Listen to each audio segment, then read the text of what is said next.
Buenos días, nuestro grupo está integrado por Laura, Viviana y quien les habla Sandra, y vamos a desarrollar el eje 8, la construcción del sistema cognitivo, sus funcionamientos y su estructura. Para la teoría piagetana, en la base del conocimiento está la acción, y mediante ella el sujeto va a incorporar los objetos a su esquema de acción. Los actos dirigidos a los objetos se van a llamar acciones, por el hecho de que son enteramente modificables, por el modo en que se ejercen y por el tipo de entidades que se incorporan a las actividades. La acción es cognoscitiva, porque es diversa, porque es modificable, porque está dirigida a los objetos y porque hace algo con ella. Toda vez que hay una acción cognoscitiva, hay una intencionalidad. Cuando Piaget habla de intencionalidad, hace referencia a cuando los bebés ya pueden distinguir entre finalidad y los medios disponibles para alcanzar esa finalidad. Este concepto se extiende a todo el desarrollo, ya que se refiere a las estructuras cognitivas generales, que a lo largo de la vida tendrán características estructurales diferentes y que se denominarán esquemas. Así tenemos los esquemas de acción prácticas o sensoriomotrices, los esquemas representativos y los esquemas operacionales. Los esquemas son marcos de asimilación que atribuyen un significado a la realidad. Son instrumentos del conocimiento que estructuran el conocimiento. Los esquemas de acción práctica o sensoriomotrices son característicos de la primera etapa de la vida y actúan sobre lo inmediato presente porque no hay representaciones. Estos esquemas primarios no tienen coordinación, no hay nada permanente. Lo que hay deriva de lo que él hace. En este momento el mundo es para chupar, escuchar o ver, pero no está relacionado con lo que él chupa, escucha o mira. O sea que hace práctica de sus reflejos sin coordinación de esquemas. Cuando el niño es capaz de interiorizar las acciones prácticas, aparecen los esquemas representativos, que suponen una reconstrucción en el plano de los pensamientos. Luego, con la progresión de las coordinaciones, estas acciones interiorizadas van a adquirir un carácter operacional, dando origen a los esquemas operatorios, que son esquemas de acción interiorizados que se agrupan en sistemas denominados estructuras operatorias. Algunas características de los esquemas son las siguientes. Los esquemas dan cuenta de las primeras significaciones. Son construcciones teóricas, tienen diferentes grados de generalidad. No todos los esquemas se convierten en operaciones. Son creadas y modificadas por el funcionamiento intelectual y derivan de un esquema anterior.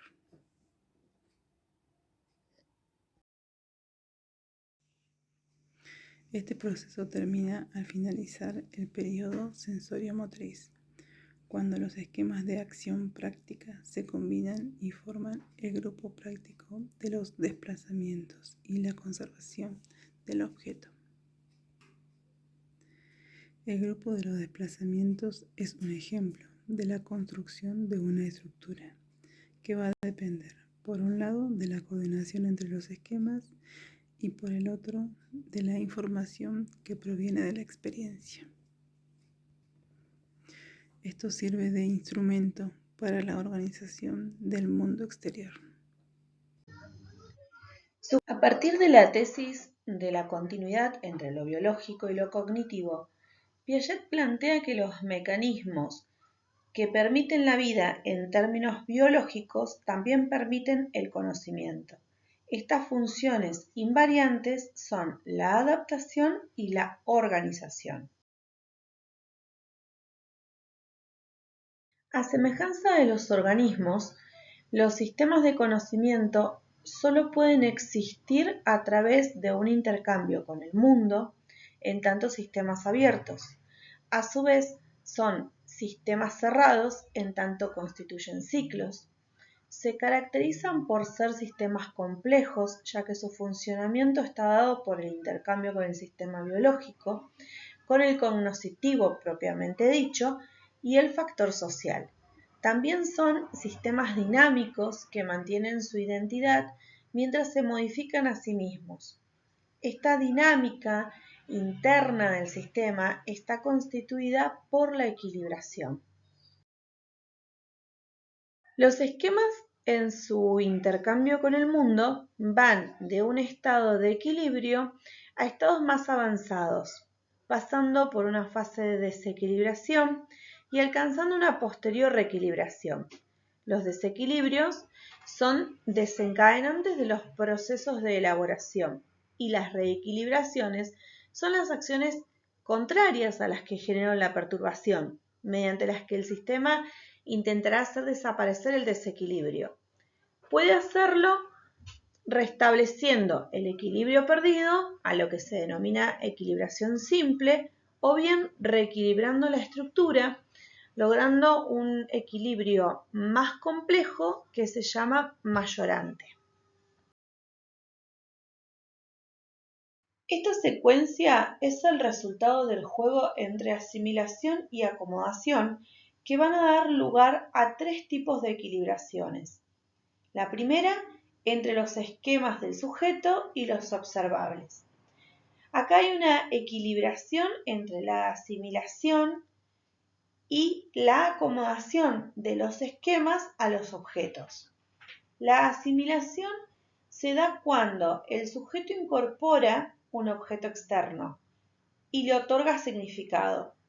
Designa la acción del sujeto sobre el objeto y es necesaria en la medida que asegura la continuidad de las estructuras y la integración de los elementos nuevos a dichas estructuras. La acomodación, en cambio, es la modificación del esquema del sujeto en virtud del objeto. Es un enriquecimiento que se lleva por diferenciación a nuevas subestructuras. Por ejemplo, cuando un bebé significa a un objeto como algo chupable, puede ser resultado de la asimilación. Cuando este mismo bebé descubre que no todos los objetos son chupables, ya sea porque no le entra en la boca, podría ser el resultado de la acomodación.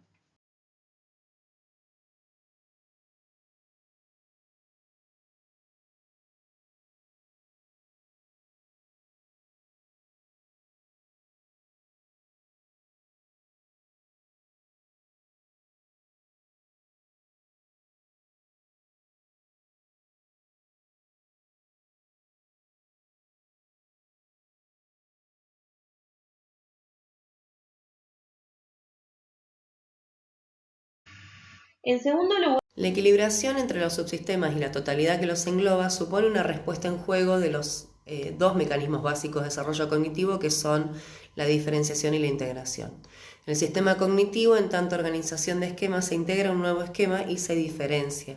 Todo lo que se construye se integra en una estructura más abarcativa. Estas equilibraciones conllevan una cierta correspondencia entre afirmaciones y negaciones. Las afirmaciones son la atribución de rasgos positivos de los objetos, por ejemplo, cuando hablamos del alargamiento en el experimento de la plastilina, y las negaciones son las atribuciones de ausencia de una propiedad específica, como por ejemplo el ensanchamiento de la plastilina. Los desequilibrios se producen por el predominio de las afirmaciones sobre las negaciones.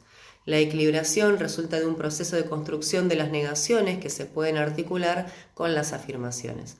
Este sistema de equilibración puede ser concebido simultáneamente como una progresión de las compensaciones que se dan cuando una regulación ha logrado suprimir la perturbación.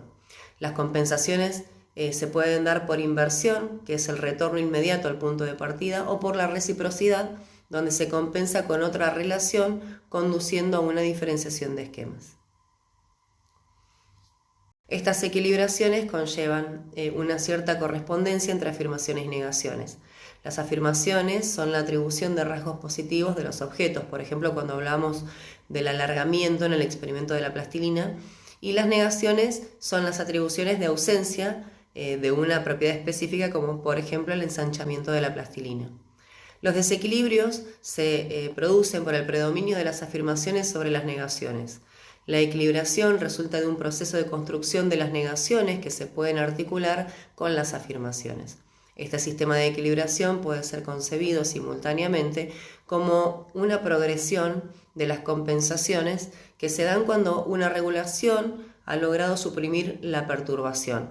Las compensaciones se pueden dar por inversión, que es el retorno inmediato al punto de partida, o por la reciprocidad, donde se compensa con otra relación, conduciendo a una diferenciación de esquemas. Tres tipos de compensaciones regulatorias. La reacción alfa, que se da por la ausencia de perturbaciones que son ignoradas o son quitadas. Hay un predominio de las afirmaciones, hay en esta compensación pasa una modificación del sistema y el equilibrio es inestable. La reacción beta, que involucra la modificación del sistema para acomodar una perturbación externa, pero de una forma no sistemática. Lo que era perturbador se convierte ahora en una variación en el interior de la estructura reorganizada. La reacción gamma, que se caracteriza por la anticipación a las perturbaciones que se encuentran integradas al sistema, estas perturbaciones se convierten en una transformación potencial del sistema. La equilibración de los esquemas de conocimiento desemboca en sistemas de conocimiento que pueden integrar las perturbaciones convirtiéndolas en actividades posibles del sistema, el sistema resultante más avanzado que el anterior. Esta relación funcional entre asimilación y acomodación es lo que ayuda a adaptarnos al medio, que es la primera función invariante que mencionamos al principio, la de la adaptación. La segunda función invariante que nos quedaba pendiente de mencionar es la organización, que es el mecanismo interno que da cuenta de la acción ejercida por el sistema cognitivo, en tanto totalidad sobre sus subestructuras o esquemas. Para Piaget, todo el conocimiento puede describirse en términos de funciones y de estructuras cognitivas. Las funciones invariantes son permanentes en todos los individuos y proporcionan el vínculo entre la biología y la inteligencia. Las estructuras y los esquemas, en cambio, son variantes estructurales que varían en el sujeto. En las estructuras cognitivas se producen una amplia gama de cambios que ceden paso a la incrementación y complejización de los conocimientos que, ya los habíamos explicado, es decir, que los conocimientos pasan de un estado de menor complejidad a un estado de mayor complejidad.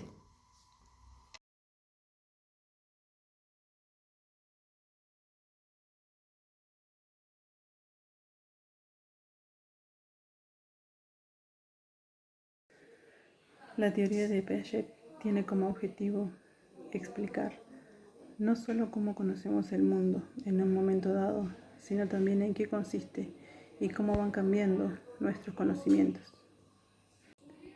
El progreso de las estructuras cognitivas se basa en un equilibrio creciente entre ambos procesos.